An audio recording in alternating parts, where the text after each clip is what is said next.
Ladies and gentlemen, welcome into the Bama Standard post-game show. Our anxiety level is up, but we're here to entertain as best we can.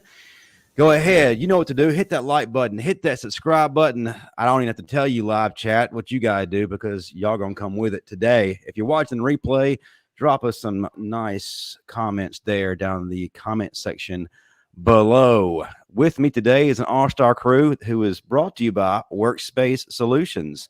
They're the guys who keep the lights on for us. So if your business needs a digital presence or a full-fledged marketing team, they are the guys to reach out to. WorkspacePros.com. Let's get down to it. Before we get started, let's go around the room. Let me introduce our great panel. With me, as always, is one of our greatest analysts, fans turn analyst who holds nothing back, Lushan. And the host of Crimson Dynasty, Sishi. Just below him is Chris James, the man, the myth, the legend. And then his bigger brother. Oh, wait a minute. You're the big brother, Chris. But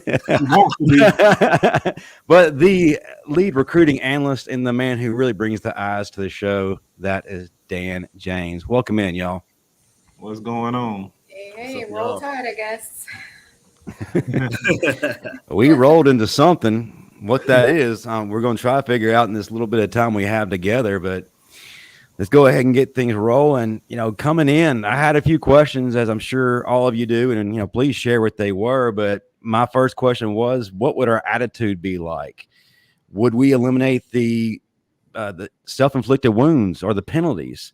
Could we be dominant for all 4 quarters or avoid the slow bungling starts? And could our offense finally be the star of the show? Well, we found out what the attitude was like because it mirrored the rumblings we heard from the week of practice. It wasn't a good week of practice. Thus, the lecture talk that Coach Saban gave, I think around Wednesday, as far as my other questions, they all are resounding no. So I'm going to let Lushan start it off. Just talk about what questions you had coming in, and then ultimately what your main takeaways. Then we'll go to Sishi, then Chris, then Dan. I think the main question that I had coming into this game was where our attitudes were going to be to start off the football game, whether we were going to come out aggressive, dictate the line in the trenches, and play, most importantly, disciplined, penalty-free football. And we kind of saw a little bit of that, but not so much in the second half.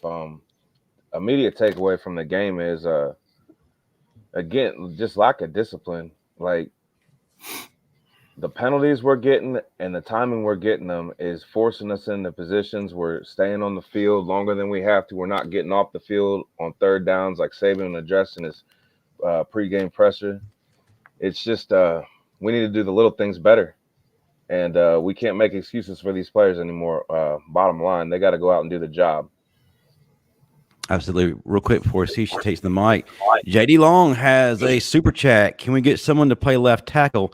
Number 40 from Arkansas was unblockable. Yeah, he definitely made life a living hell for everyone who dared cross his path. Sishi, the mic is yours.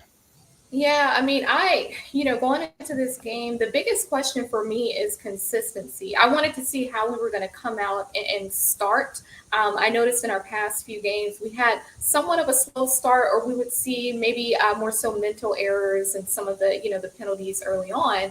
But my focus is not just how we start, but it's how we finish. And in which we saw that after halftime. I think the last few games, we've been kind of relying on halftime to kind of make some adjustments. And we've seen positive adjustments after halftime. But this particular game, it almost looked the opposite, where, we changed something at halftime and we slowed things down, but then Arkansas did the same, and we saw the result of that. So I was more so focused on how we started the game. I felt like we needed to come in and really, make some positive yards on first down in particular, but also get some points on the board early. But we needed to be consistent across the board, and I didn't really see that. Chris. Yeah, man. I'm just, I don't know where to start.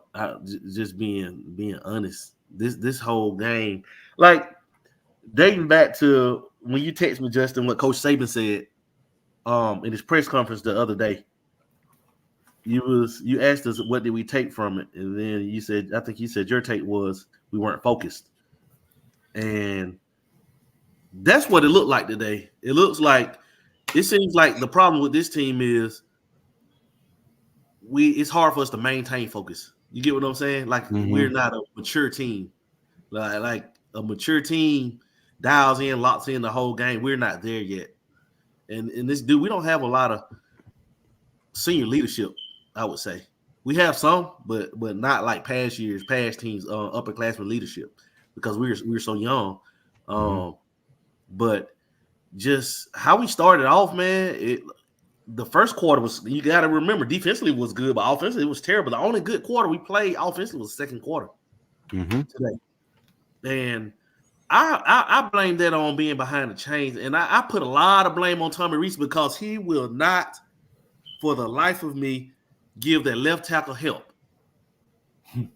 I do not understand why he continues to leave those left tackles on an island with the other team's best pass rusher. It's like, it baffles me. It happens every week. It's happened last week against A&M. It happened against Texas. It happened against South Florida. I mean, everybody we've played, we've gotten abused on the left side, and we haven't made any adjustments whatsoever. On that, I mean, like we don't leave a tight end or H-back end to help block. We don't leave a back on that side to chip or anything. Like, we just single-handedly, and it looks horrible, man. I mean, I've seen high school left tackles block better than that. Head down, and you're like, oh my God, man. It's just a technique. First off, the technique, we're not getting depth on our sets. And then we're getting beat across our face, which is rule number one that a left tackle should never do. Should never let a D lineman in, beat them across their face and get into the quarterback's lap. So I blame a lot of that on being behind the chain from sacks. This man had 4 sacks by himself. I mean, there should be times where teams we wouldn't give up 4 sacks in the span of games, and to do it in one game to one person who's like, he's a good defensive end. Don't get me wrong, but I haven't seen him on any first round mock drafts or anything. He is now. And he's only 200 pounds, and he's whipping Caden Proctor. Caden Proctor. At one point, Proctor got just so getting tired of getting embarrassed in front of everybody and his mama, he just pushed the linebacker into Milroe. Let me give you an idea. We started the day with 27 sacks as a team this year. We're over 30, and we've played 7 games. 30 sacks. We're set to surpass our previous mark of 43 in a season. That's bad. And you talk about young team. I'm sorry, that's not an excuse anymore. 7 games played. 7. Young becomes old. There's supposed to be a maturity at this point. There's not.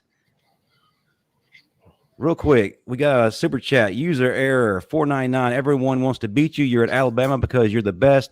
Now act like it. Complacency is Saban's arch nemesis, even in the best years. Before I go off anymore, Dan, I'll give the floor to you. Go ahead, sir.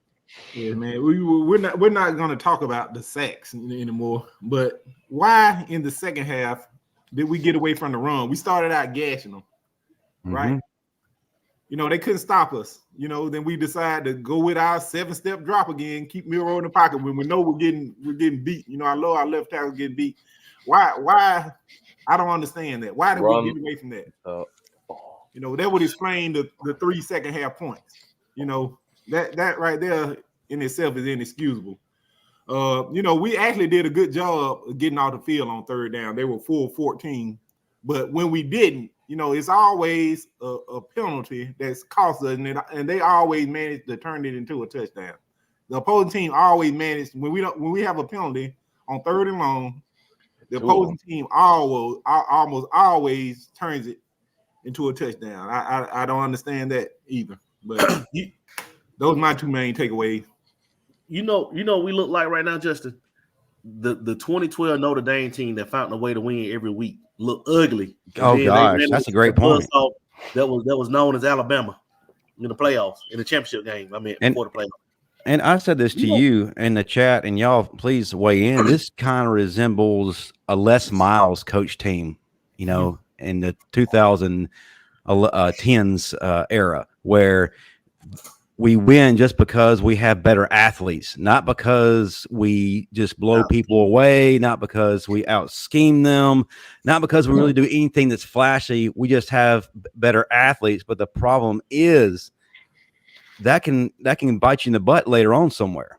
And we're just skating by on talent right now because we have more 4 and 5 stars than people across from us.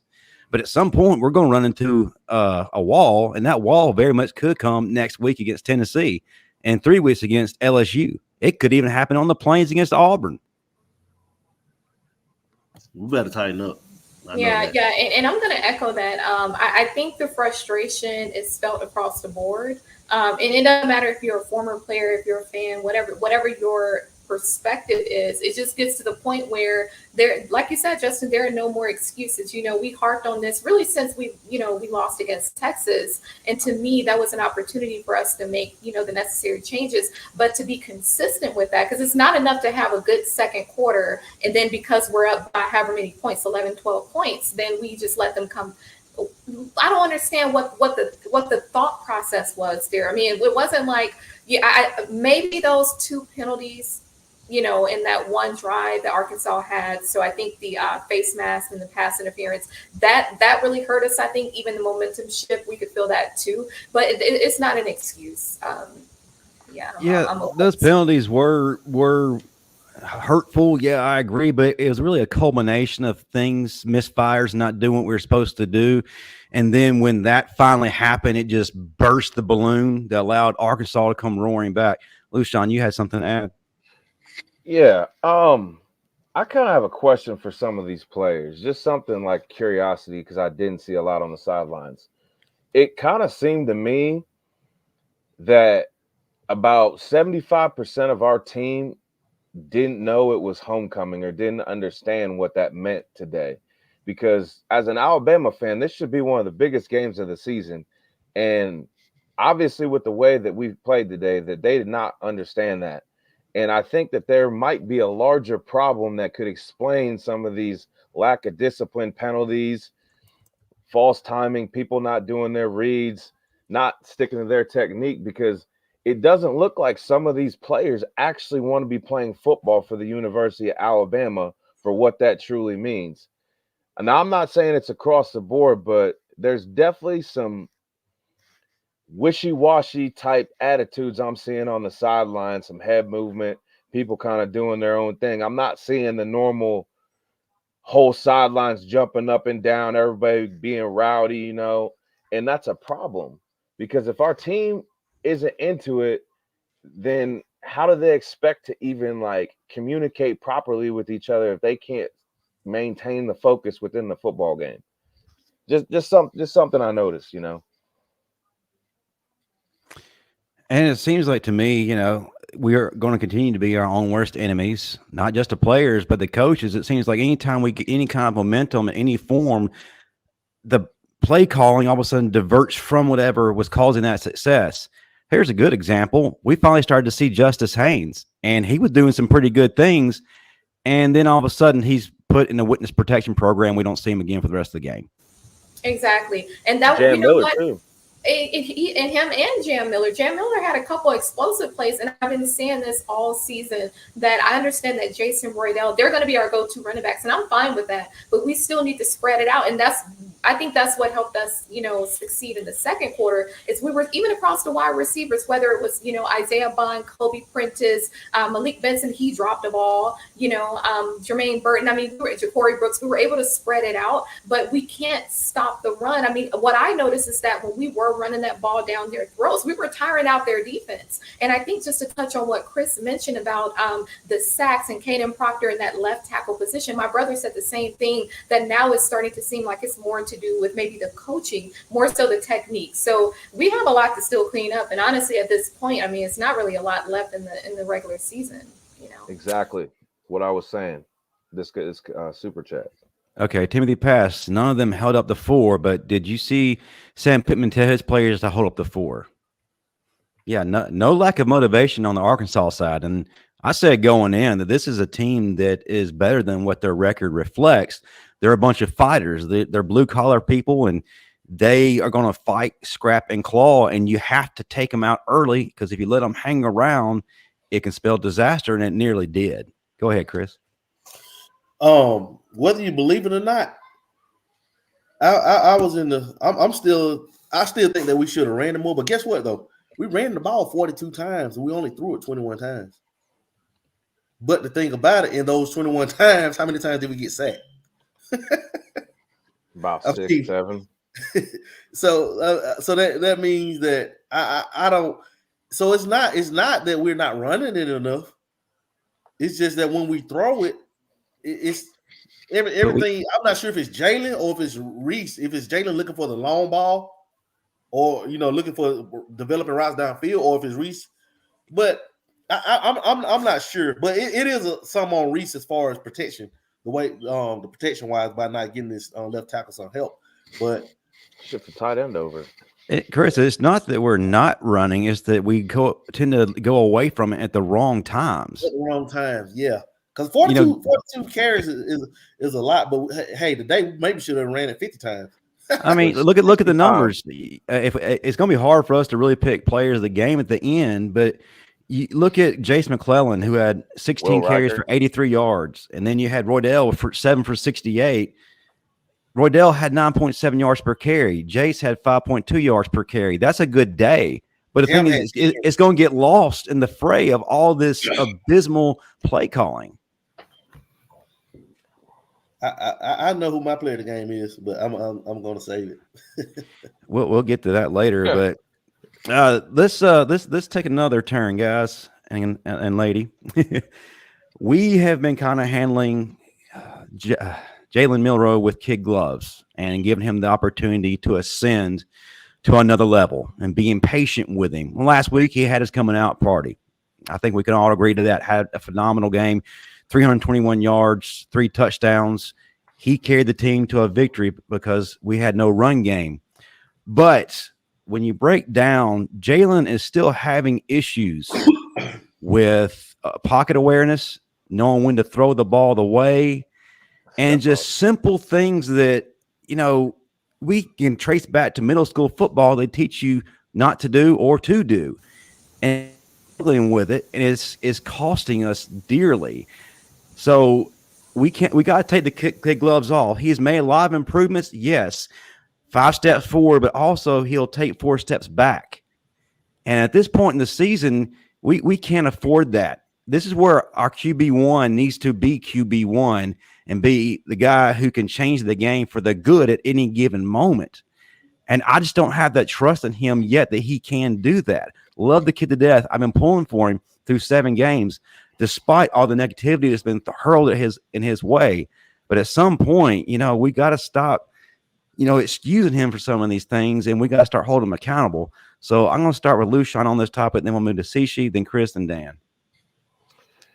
Yeah, I was talking to Justin and some other people earlier during the game. Jalen's got to improve his pocket awareness. Yes, our left tackle is getting abused, but as a quarterback, you have to realize that, and you have to sometimes step up and step out of the direction that pass rusher is coming to you. And also, he needs to get through his reads quicker. He did make some good plays, but he also, on some of those plays that he took sacks or just ran down and, only got 2 or 3 yards, if he'd have just went through his reads a little bit quicker, there's always a wide open receiver. Alabama has – everybody sleeps on our receivers. It's not our receivers. Did we have some drops today? Yes, we did. But Milroe also, one thing I kind of am going to get on him today, he was sailing his throws a little bit. And what I mean by sail, I don't know if people understand this, is they had a little bit more loft and a little less dart than they have the last couple weeks, which – specifically throwing to Isaiah Bond today. I mean, we've seen those two hook up for what? I think Isaiah Bond had like 90 yards last weekend against 97. Yeah, 97. So it's not they don't have a problem with their communication. I think it's Jalen was just sailing his passes a little bit high. And we saw that, cause Bond to kind of get frustrated in what he was doing. And I understand that. But again, that's Jalen got to get his stuff together. No doubt. And also, too, if you get some of those balls out a little bit quicker, a second or 2 seconds quicker, some of those balls are touchdowns. Like I believe there was a slant to Isaiah Bond that was behind him, but if he gets that ball out just 1 second earlier, he hits Bond in stride, and Bond's got nothing but green in front of him. And it seems like during times of duress or quicksand, that's when the sailing, as you were putting it, Lucian, is happening even more. He's just throwing things just to throw things, and he gets lost in it in quicksand and doesn't know how to get himself out at times. See, she go ahead. Yeah, and that was one thing that stood out to me too when we talk about consistency.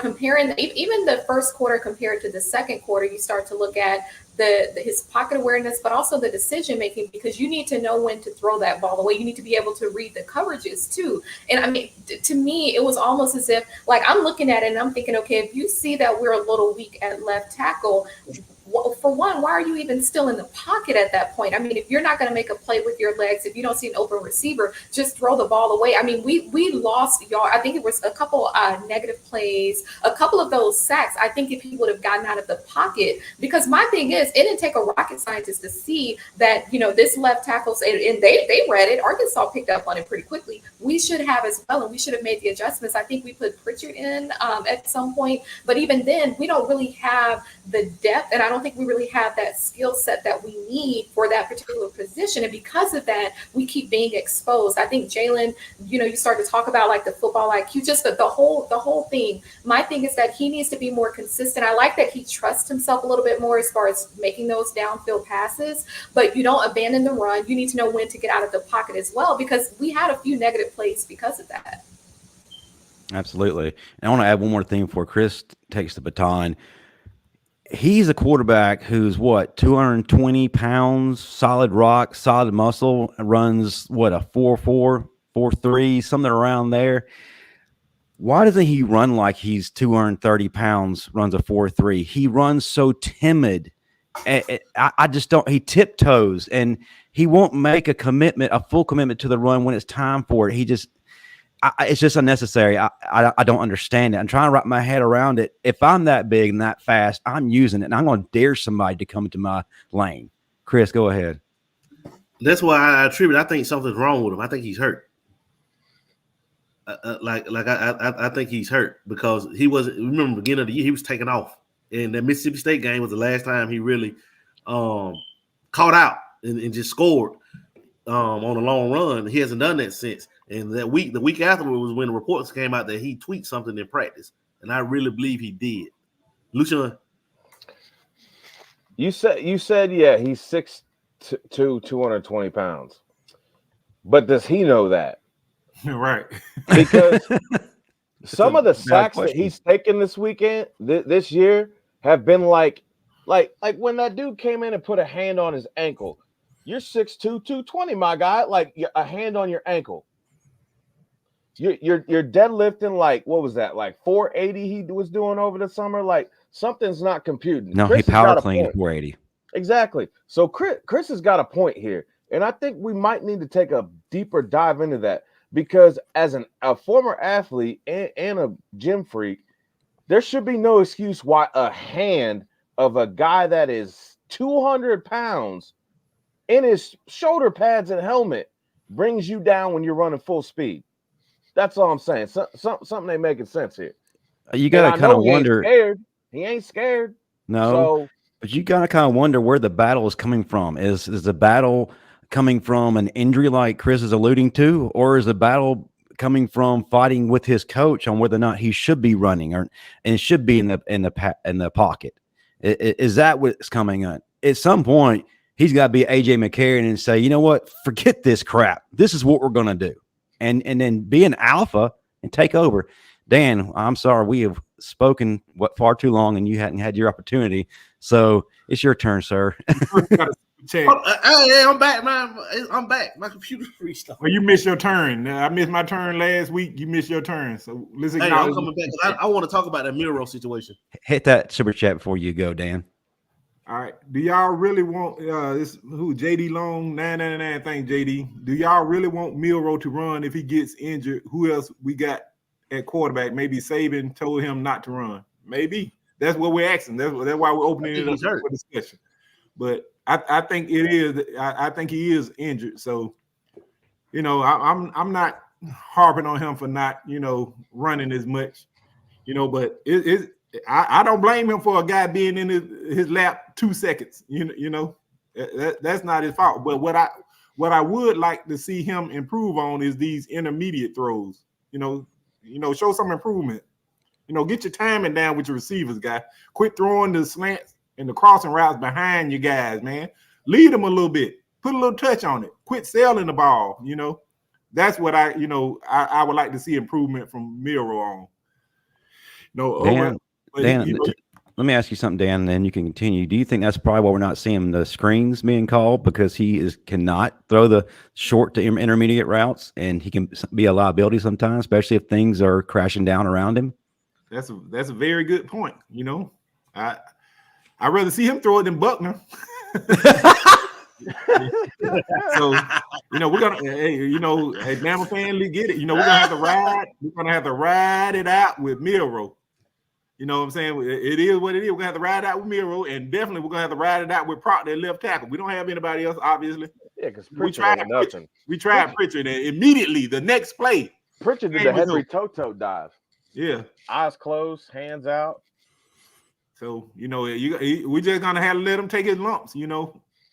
But all you got to do is step up, Dan. You know? All you got to do is step up a little bit. That's it. And hit the out, because the out's open. Yeah. His checkdowns are open too. Yeah. A lot. Prentice is wide on that out every time. Like, all right. Chris is about to have a come apart. What you got, Chris? Yeah, I'm gonna tell you. Have you guys ever watched like a high school practice or any type of like practice where you had a scout team going against the first team defense, the scout team offense going against the first team defense? And you see every time how those quarterbacks look going against the first team defense when they have a scout team. It's like we have a scout team offensive line. Just being real. You ain't playing. Because somebody's in his face in 2 seconds. It's hard to be on script and in rhythm, man, when somebody's in your face. Like, I played the position. I played quarterback. And, dude, when you're at quarterback and you know in like 2 seconds somebody's going to be barreling down your neck, it's like you're playing hot potato with the football. That's what it seems like he's doing, just getting it out because he doesn't trust his protection. Right. You know? I have a question, though, regarding that. So do you all feel like so at halftime, let's say going into the third quarter, did it seem to you like maybe we changed something at halftime, or do you feel like maybe the guys were kind of thinking more so about next weekend against Tennessee? You know what I mean? Like, yeah. No, it's that's all on the offensive coordinator. For that's all on Reese for getting us out of rhythm. Like that falls solely on him for his play calling because, like I said, he never got those left tackles any help. And when we were running the ball, he went away from the run. We ran it right down their throat, that one drive. Was that the first drive of the second half? It was. Second drive, the second half. Second and the third. Right down their throat. And we went away from it. It's like, I mean, they couldn't stop it. We were leaning on them. We were leaning on those guys, leaning on them. And Jace was doing what he wanted to do, Jason and Rodell. And next thing you know, here we go, backing up, sack, got us behind the chains. So it's kind of like Lucian knows what I'm talking about when you had that scout team quarterback out there and he's just trying to get rid of it. That's what it seems like, man, because and the thing about it, it's not the whole, it's just that one position. So if it was the whole offensive line, then we have a problem. It's a serious problem. But for it to just be left tackle, like, I don't know. We try. It may be time to try Wilkin Formby. Another highly recruited tackle or something. Because I want Miles McVay. I can put my left tackle out there. I want Miles McVay. He put up a fight. Like he didn't put up a fight. Let me tell y'all guys, man. I was trying to something. Let me tell you the thing about that. The most popular guy is always the guy, the next man up. You know what I'm saying? So not when Dalcourt was playing. But who the who the next man up behind Dalcourt? Who the next man up behind Dalcourt? Yeah, Jaden is doing a great job. Jaden Roberts is looking great. Number 77. He did his job today. Booker did his job today. Seth McLaughlin did his job today. You can't ask for any more. Those guys can't block the entire 11 on the other side of the ball at once. Somebody's got to step up and help a brother out. Just block one. And left tackle, man. Like that's a major liability, man. Left tackle is a liability. It might cost us a game if we don't short it up. But as an offensive coordinator, I know that. Right. I know that. You guys all know that on this panel. If you know that our left tackle is getting his teeth kicked in every play, you have to do something to deviate what you've done to be more effective, to give our quarterback a chance to do something. Because once they start crashing the quarterback, they're starting to crash the run plays, and we ain't got no option, no room to move. This honestly falls on Tommy Rees, and I'm getting sick and tired of harping on him. Hey, let me ask you this. Are we protecting J.C. Latham? Are we protecting J.C. Latham's draft stock? Yes. It's getting ruined right now because he's not doing it. He went from first round to 6th round in his play this year. I'm going to call it what it is because he has not shown me anything that's worthy of a top 10 pick right now or a day one pick. Why haven't we moved him to left tackle if he's not supposedly our best offensive lineman? Why not? Our best offensive tackle. We protected his draft stock. He ain't going to get drafted high as a right tackle. All right. He better show he can play on that left side. Obviously, he can. Now is the time. I will move J.C. Latham to the left side so fast and insert either another guard and move Booker back to tackle, or insert and move Booker to tackle, put Olanine, Ali, Elias, Olanine, absolutely. Or I got a question. Try Miles McVay at right tackle. Why don't you put Proctor at guard like he was earlier in the spring, and he was actually kicking ass? Hey, you know what? You know what though? We might, with the result we get, we might as well put down court and left tackle. I'm sorry. Who's that? Stop it. Damn, we'll finish with a straight face. Then who's that center we moved to tackle? I'm gonna leave that alone. Was it Chris Owens? Oh, Chris Owens? Yeah. Hey, he's a friend of our show, sir. Careful. No. What I'm saying is I'm talking about taking somebody from a center and putting them out to tackle, like taking the interior offensive line and putting them out to tackle. We move Owens from center to tackle. Hell, we might as well try it. Yeah. We got to do something because obviously Tommy Rees is not game planning to help our left tackle out because he's gotten beat every game. This is not nothing new, Tommy. Like, what's going on in that booth, Tommy? Okay. Are you not seeing something, Tommy? Like, Tommy. Hello, Tommy. Tommy. All right. You had your chance, sir. Cici, let me hear from you on this subject. Do you place more of the blame on the offensive line here? Or you place it more on Tommy Rees, a combination of the two? Or is there a completely different aspect we're not looking at? I would say I would have, if this was game 4, I would say it's a combination. I think this is game 7. I would put it more on the coaching. And I say that because these are some of the same mistakes that we've been seeing week after week. So to me, now it's a problem with coaching because at some point you have to make changes. Like it's making me wonder now if Formby and these other guys, are they taking reps during practice? Because there's a reason why we're not seeing these. I mean, you can't sit up there and look at all 4 quarters in this game and all we're doing is just rotating out Pritchett and Proctor at that. Like it doesn't make sense. So now it's starting to make me think that it's more so a coaching concern. I don't know if maybe Tommy Rees has spent more time focusing on Jalen Milroe, kind of building up his confidence and just making sure that chemistry is there between him and maybe the receivers, the tight ends. But they definitely need to have that O-line under a microscope at this point because I wouldn't even want to put all of it on the players at this point. It's definitely Tommy Rees. Anybody want to tackle this chat right here from D'Angelo Hill? Well, I guess you came in with the smoke because we got it too. Look, D'Angelo, we're all mad. So you say we're contradicting ourselves. Versus Milroe can't get out of his own way. Now it's the O-line. Which one is it? Well, and that's the thing because it doesn't have both. More than one thing. Yeah, exactly. It's both. One. Wow. It's not contradicting. It's both.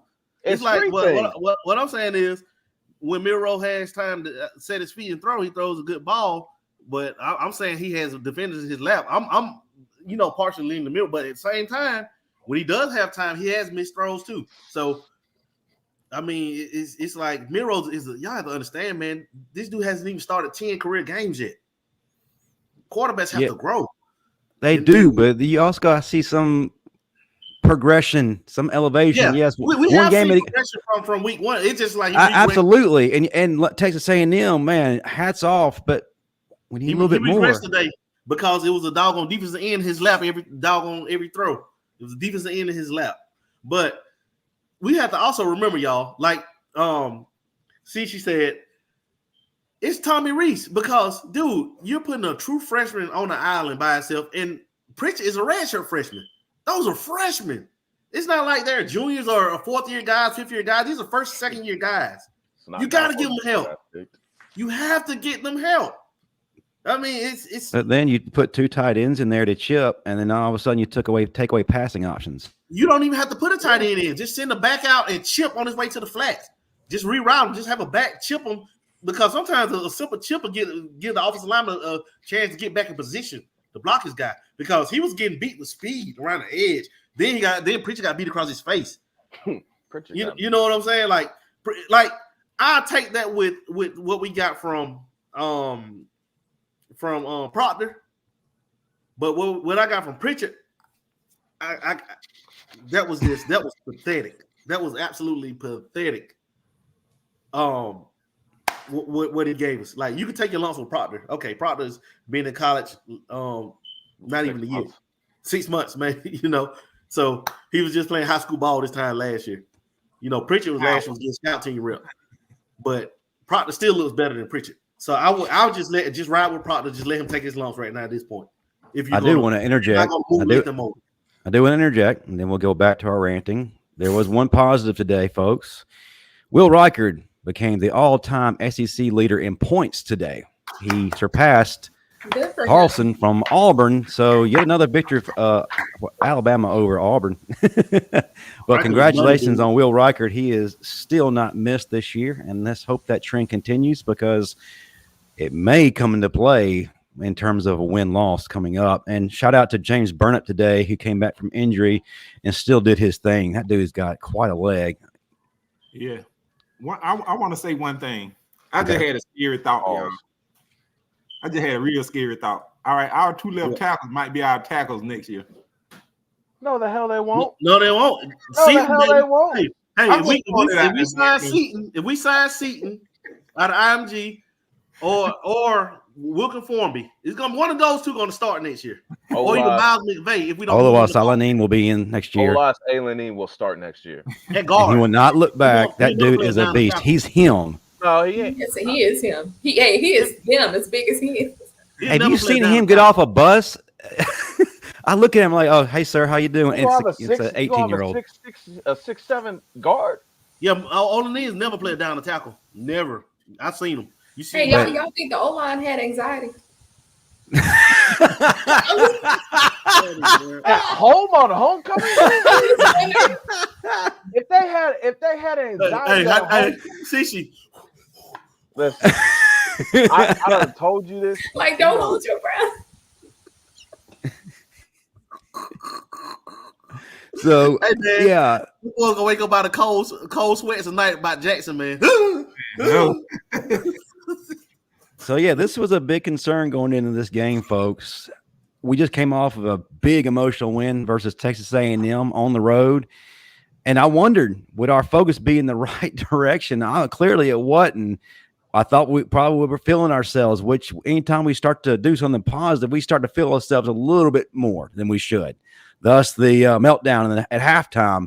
I also was concerned that we possibly could be looking forward to Tennessee. Next week is the 3rd Saturday in October. It's the revenge game. I don't feel so good about getting revenge next week. So how do you feel going forward, folks, as Tennessee comes to town for a possible revenge game? I want to start with Lushan, then go to Cici, then Dan, then Chris. Looks like y'all got a lot to say, judging by how quick those fingers went up. Go ahead. I don't think they were thinking about Tennessee at all. Because I don't think that these guys have had any idea who they're playing at any point that they've played this season. So I don't think it matters who they're playing next because they don't understand who they're playing on that week to begin with. So no, I don't think Tennessee had anything to do with it. I think there is a bigger problem than just simply looking forward to who they're playing next week. Cici.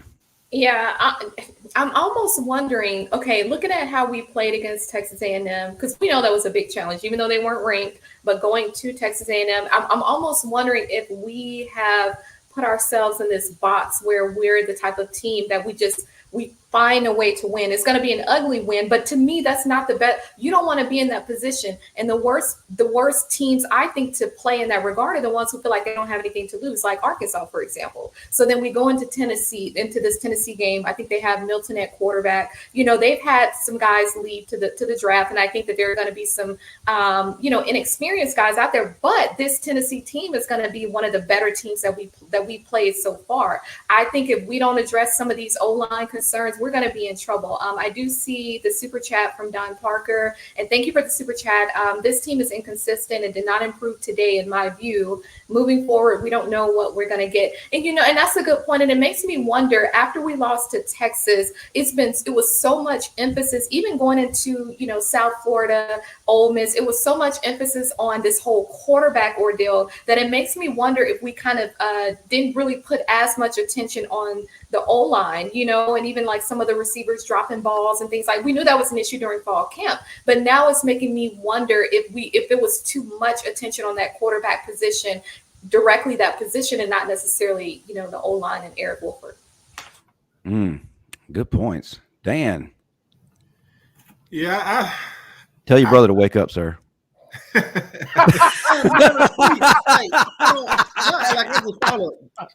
Dan, I'm going to need you to start going over to his house on our streams so you can keep him awake. Go ahead. I am reading the text, sir. I am reading the text. Yeah. I'll keep reading then. Yeah. I'm just letting you get done talking so I can talk. Are you finished? Mute him, Justin. I've been Right. finished. Matter of fact, I do better than that. Goodbye. Did you kick him out? He's in timeout. He's in the penalty box, C-She. That's what we do. Come on the final whistle on Tuesday, C-She. You'll find out. Oh, it gets a lot worse. See, there he goes again. He can't help himself.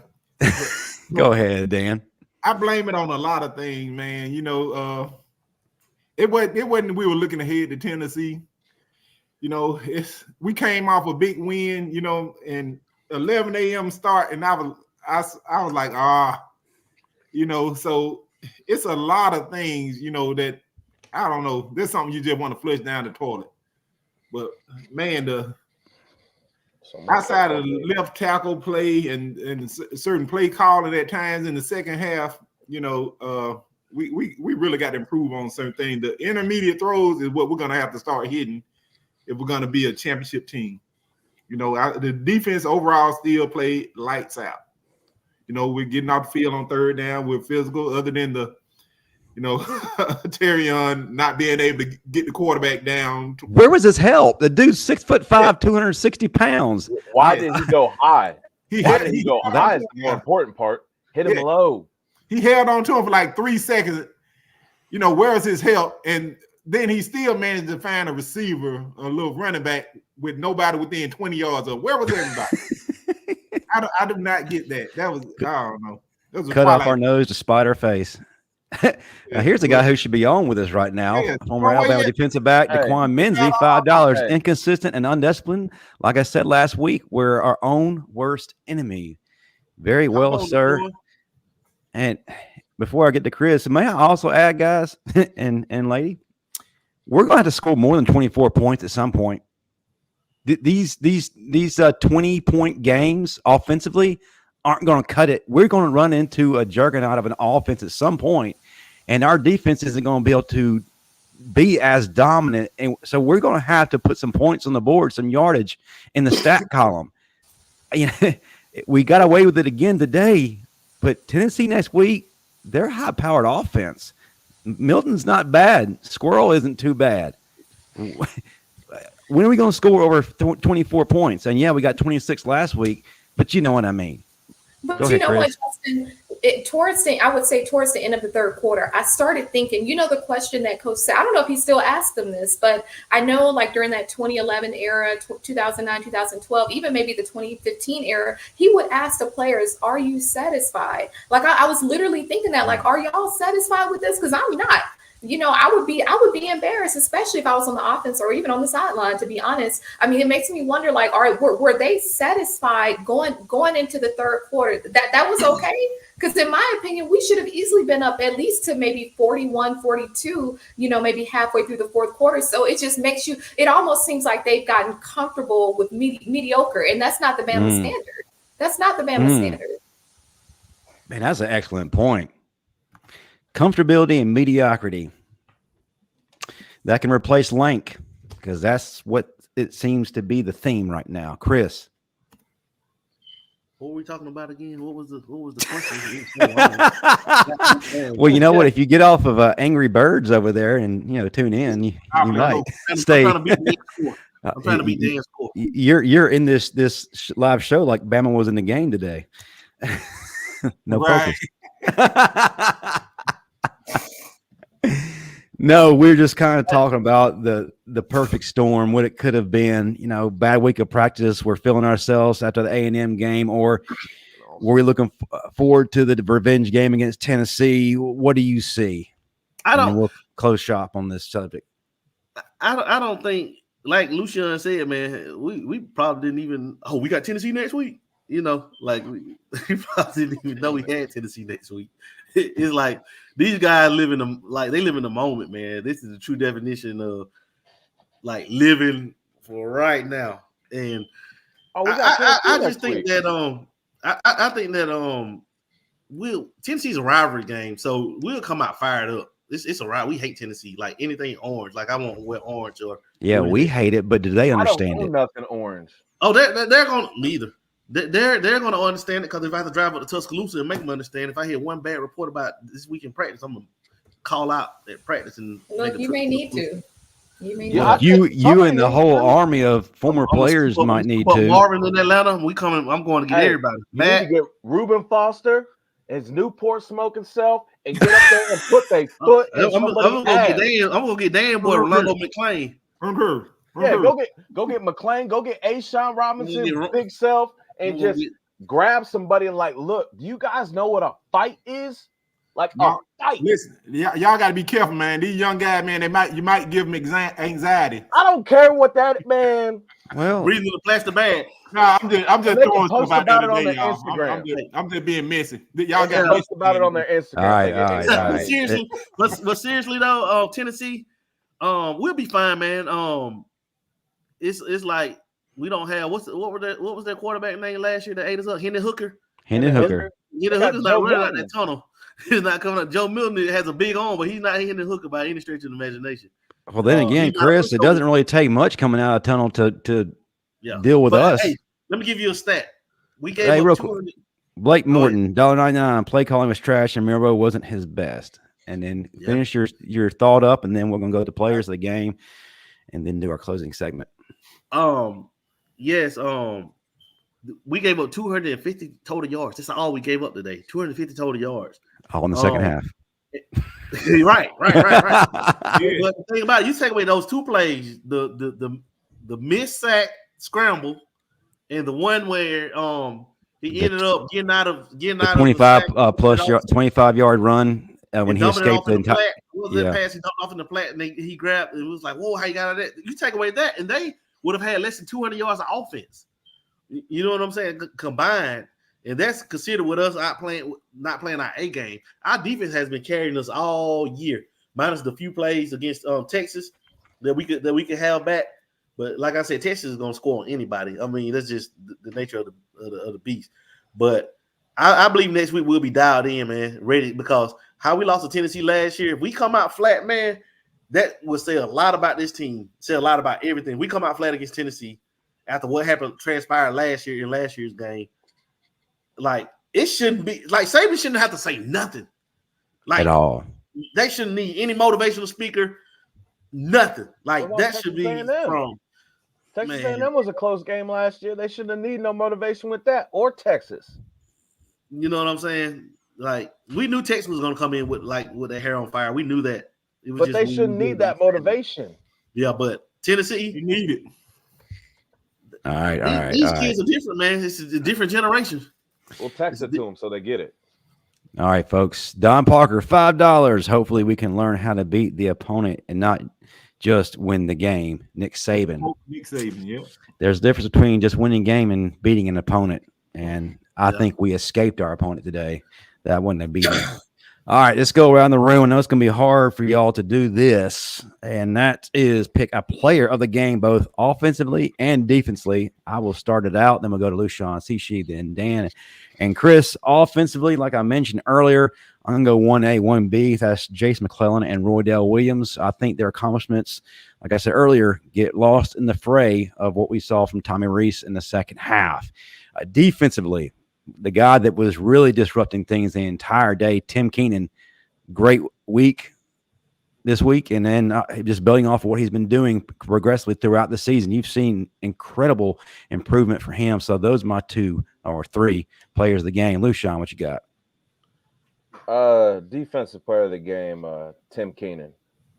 He continues to be disruptive. I continually see 96. He's always around the football. And honestly, today on the defense, he's the only one that didn't really show that his head wasn't in the game. He was always in the game, and I like that about him. Offensively, I'm going to go with the man that broke a record today, and that's Will Riker. He's been carrying this team. He's also saved this offense and defense at many times in the year. And my sub B player with that would be James Burnett, because he flipped the field and also saved our offense from some woefully missed blocks. So, yeah, that's my players of the game. Gotcha. Sishi, what you got? Yeah, I'm going to have to go with maybe 2 or 3. And I say that more so because, of course, more emphasis on the defense. But, of course, Tim Keenan. Also, Chris Braswell. I have to mention Chris Braswell. And I think that, the last couple of weeks he's been consistent too. Eboigbe. And then, of course, Terrion Arnold. But then on the offensive side, of course, Jace McClellan. I feel like I want to say Jam Miller, but I have to kind of, just say that if they would have given him the opportunity, because he only had maybe 2 explosive plays if we would have kept running the ball. So, he's probably one of my favorite players on the offensive side. I just think that, he could have been more impactful than he was. Yeah, really just Jace McClellan, and then Kobe Prentice. And I say Kobe because he's one of those guys that came in last year. I always talk about that core of receivers that came in last year: Isaiah Bond, Emmanuel Henderson, Shaz Preston, all of them, Kendrick Law. So I feel like Kobe Prentice, wait for him to step up for his first actual year playing games. All right, Dan, what you got? Yeah, my defensive player of the game is definitely Tim Keenan. He has been disruptive, and he's been everything that we've been waiting for the last 3 or 4 years on the interior. And I'm going to stay on the interior on the other side of the ball. And my offensive player of the game this week, I'm going to give it to a guy that he is not going to relinquish his position since he's gotten in the lineup, and that is my guy, Jaden Roberts. He's done an outstanding job 2 weeks in a row. So I give him the game ball this week. Jaden been balling. He's been balling. Offensively, I have co-offensive players of the game. That's Kobe Prentice and Martin Nyblack. Prentice with the big long touchdown catch, which was put us up 7-6, and we never relinquished the lead from that point. And he came back with another solid like 16, 14, 15-yard gain catch reception that he made. And Nyblack made a nice touchdown catch. He made the touch of the game that kept the chains moving. So those 2 offensively, the corn's crazy. And, Daquan should have been on the show, but Daquan decided to. Yes. Maybe he's so mad that he decided to step away from this one. I understand Daquan. He's working. Yeah, defensively, I'm gonna give it to. I'm gonna give it to. I'm gonna give it to Tim Keenan, man. That whole entire defensive interior, Latham, Keenan, Otis, those boys balled today. Jefferson is a big dude, man. And that's a big dude, man. He's built like a tight end. Minus a couple of plays, Jalen Key didn't play bad overall. He actually had a pretty solid game, minus that stupid penalty. But he was downhill. He was making some noise, and Terrion Arnold in the slot. He played great today. No doubt. Those My guys, special teams, both of those guys, that's every week. Burnham averaged like almost 49 yards a punt, close to 50 yards a punt. And today, Reichert, like we said earlier, became the all-time leading scorer in the SEC history. So you have to, give him a pat on the back for that. He was one for one on field goal. On extra field goals and 3 extra points. So great job in the kicking game today. Yeah, James Burnett averaged 49.9 yards per punt today. That's some work right there, young man. Good job. All right, before we head on out, let's go around the room and everybody can pop what they got on social media. Start again with Lushan, then Sishi, Dan, and Chris. Go ahead, folks. You can find me on Twitter, Rolush21. I'm mostly on there for right now, and I got some things happening on Discord. And just stay tuned. I got some things in motion. Okay. Sishi, you got a lot going on, including your show, which please pop right now. Yeah, definitely. So I am affiliated with the Bama Standard. We have a sister show called The Crimson Dynasty that comes on every Wednesday night at 6 p.m. Central Time, 7 p.m. Eastern. And so that's every Wednesday. We got some fun stuff that we talk about. We just gonna land in the dirt just like Quandarius Robinson did in the game. We got to shout him out too. And then as far as social media, I'm mostly on Instagram. You can find me there. My username is beauty_of_intelligence. So I'm mostly on there. And of course, I'm going to be posting to Alabama every weekend. But yeah. All right. Dan. Yes. You can find me on Twitter or X, at Final Whistle Dan. And you can catch me every Tuesday night, on this network here, the Final Whistle. Until I get picked up by ESPN or something, I'm riding with you guys. But we appreciate that, Dan. But you got to wait to Tuesday for that. Okay. OnlyFans. Your OnlyFans. You got to do something dealing with pork. I flushed that. I flushed the pork. We doing something else. The pork's out of his system, Justin. Apparently so. Now he's got volunteers on his mind. Go ahead, Chris. You need some volunteers. All right, you can find me on Facebook at Chris K. James Sr., on Instagram at CKJ Senior 32, and on Twitter at Coach Chris James. And of course, on Tuesday nights, you can catch me on the 9:00 p.m. on the Final Whistle. Like Dan said, until ESPN come calling, we're gonna take the whole crew. We're just gonna move it over to ESPN, y'all, or something possible. Whoever calls us first, Whoever calls us, yeah. And stay tuned this Thursday night. We will do it a little different on the Final Whistle. We will have our guest, Travis Hamilton, from who's has his own this version of this show for the Tennessee fan base.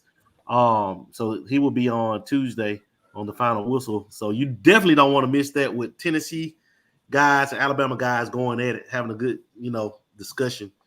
And you don't want to miss it. You better not say nothing to me, because I'll drop him.